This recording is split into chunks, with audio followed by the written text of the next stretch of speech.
La pire de mes aventures. Une fois que le navire a eu quitté les eaux du fleuve Océan, nous avons vogué sur la mer.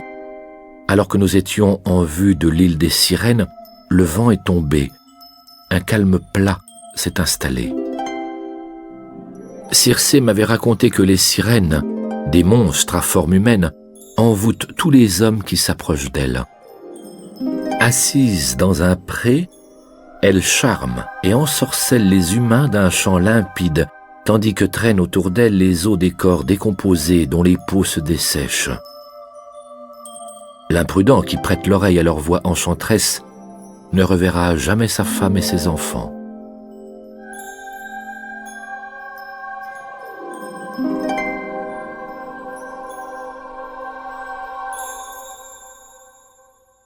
Mes compagnons se sont levés, ont amené les voiles et les ont rangés au fond du navire.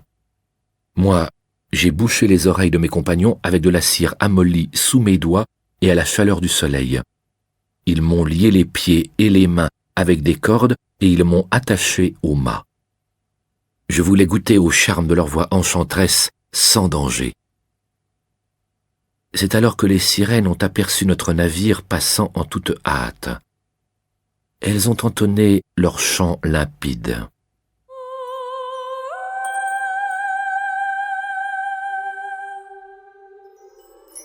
Viens ici, Ulysse, le fameux, gloire éternelle des Grecs.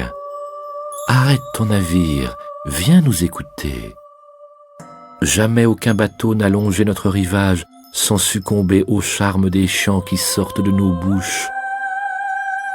Ensuite, on repart content et plus riche en savoir, car nous connaissons tous les maux que les Grecs ont soufferts sur ordre des dieux et tout ce qui arrive sur la terre féconde. Elle chantait.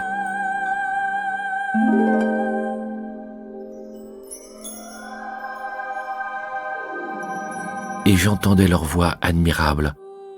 J'avais le cœur rempli d'une félicité sans borne, d'une ivresse intense qui engourdissait ma volonté, ne sentant plus que le désir impatient d'en entendre davantage.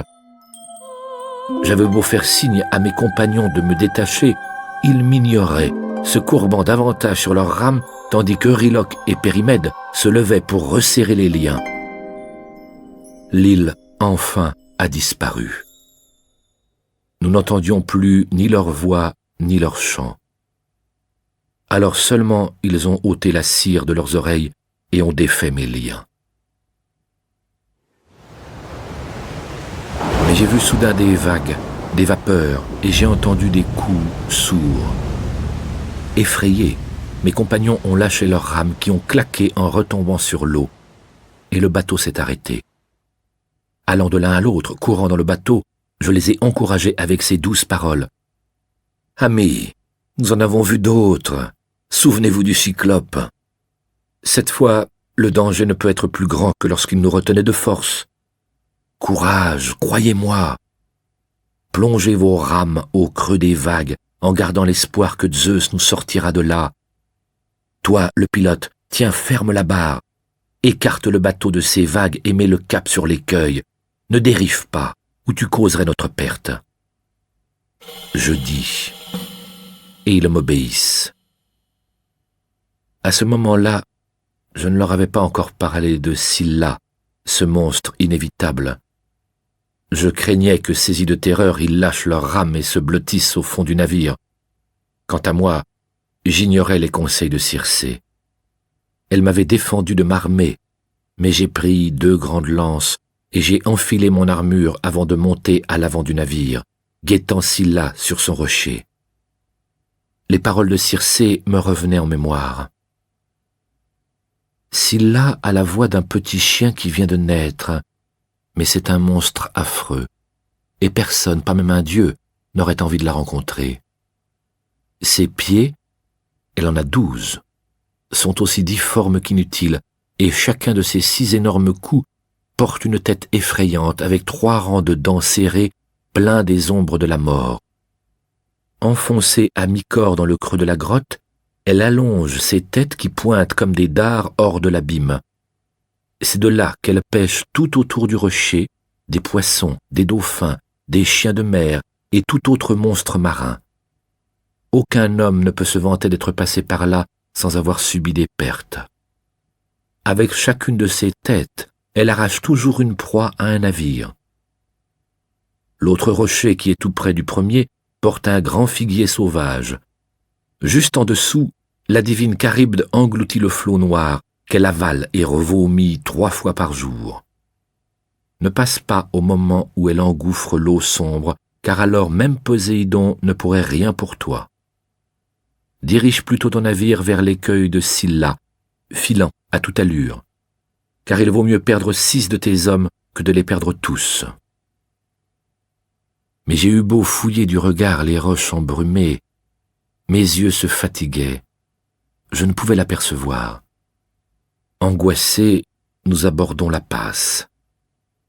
D'un côté Scylla, de l'autre Charybde, produisant le son affreux de l'eau chauffée à vif dans un chaudron. L'écume jaillit, recouvrant le sommet des 2 écueils. Quand elle engloutit à nouveau les flots, on la voit qui retient l'eau bouillonnante dans son trou, et tout en bas apparaît le fond du sable sombre.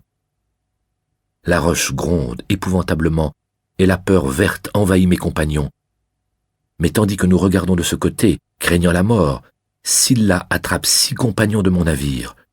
Je me retourne, et j'aperçois leurs bras et leurs jambes qui se débattent pendant que Scylla les enlève dans les airs. Ils m'appellent, crient mon nom, mais elle les traîne sur le rocher, et ils ont l'air de petits poissons frétillants et palpitants hors de l'eau. Là, le monstre les dévore, devant sa grotte, tandis qu'ils hurlent, tendant les bras vers moi. C'est, je crois, ce que j'ai vu de plus horrible en explorant les passes de la mer.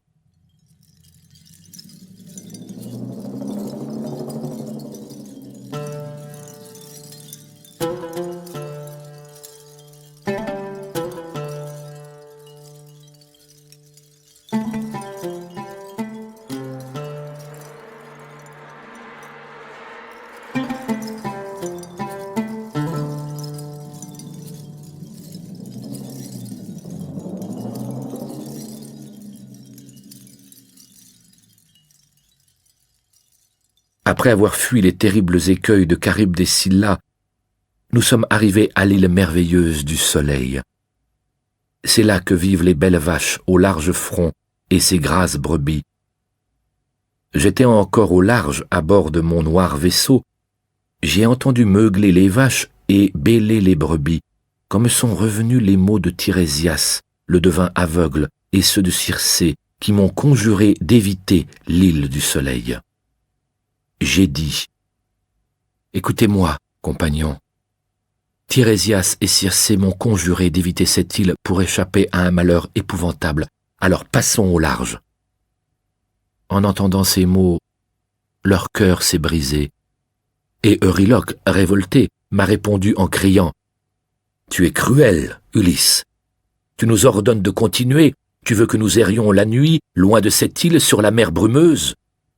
Or, c'est pendant la nuit que les vents mauvais se lèvent et détruisent les navires. Alors comment échapperons-nous à la mort? Obéissons plutôt à la nuit qui approche et préparons notre repas.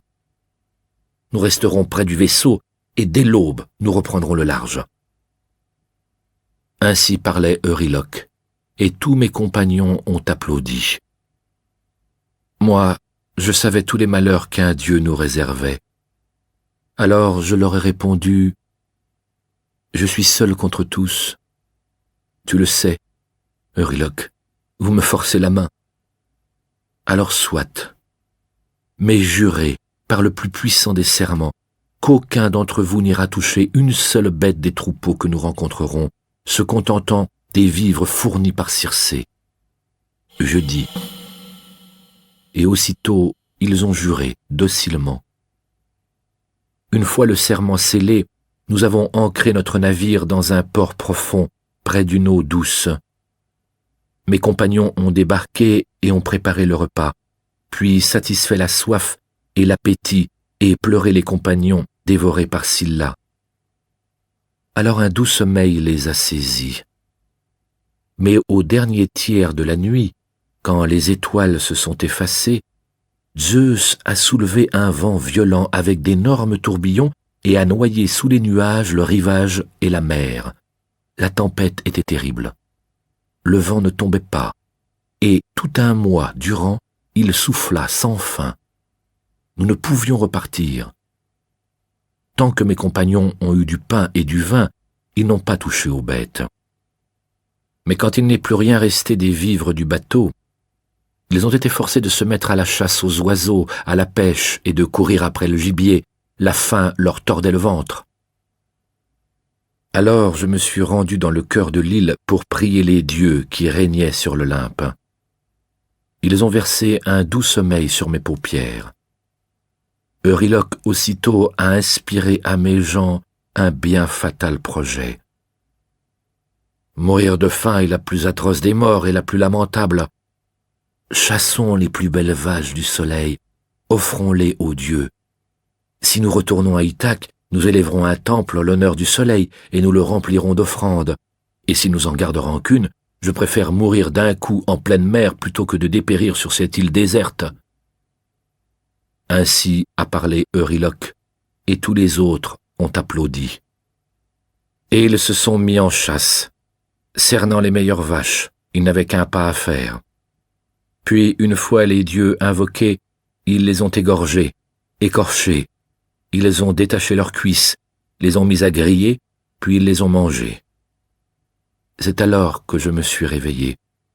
Aussitôt j'ai regagné le bord de mer, mais tandis que je m'approchais, j'ai senti la bonne odeur de graisse. Alors je me lamente. Père Zeus, et vous, Dieu bienheureux, c'est pour mon malheur que vous m'avez envoyé ce sommeil. Puis je m'en suis pris à mes compagnons, mais le mal était fait. Les vaches étaient mortes. Les dieux nous envoyaient des signes. Les dépouilles des bêtes rampaient, les chairs embrochées meuglaient. On aurait dit qu'elles étaient encore en vie.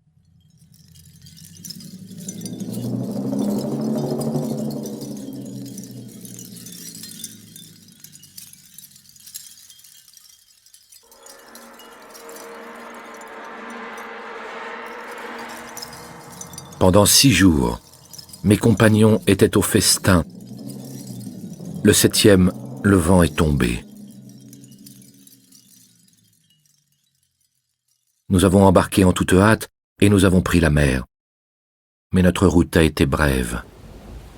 Zeus a suspendu un nuage noir au-dessus de nos têtes et une rafale de vent a frappé le bateau avec fureur. Mes compagnons sont tombés à la mer. Comme des corneilles, ils étaient ballottés par les flots puis emportés, privés du retour. Pas un n'a survécu. Moi, je me suis accroché au bateau quand une lame a arraché la quille. Les flots l'ont emporté, le mât s'est brisé. Mais il est resté une courroie. Alors j'ai attaché ensemble le mât et la quille. Je me suis installé dessus et les vents m'ont emporté, me ramenant dans les parages de Charybde. Elle a englouti la mer. D'un seul élan, j'ai bondi jusqu'au grand figuier et je m'y suis suspendu comme une chauve-souris.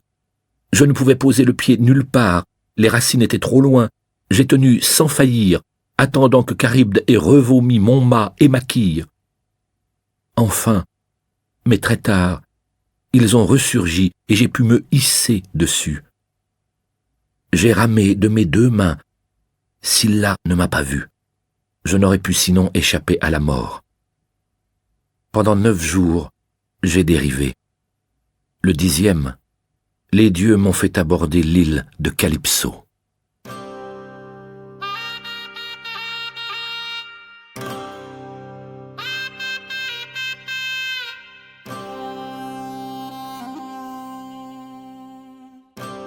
Dans la demeure d'Alkinoos, le roi des Phéaciens, tous gardent le silence. Ils sont sous le charme du récit d'Ulysse. Puis Alkinoos prend la parole. Je te promets notre aide pour t'aider à retourner dans ton pays.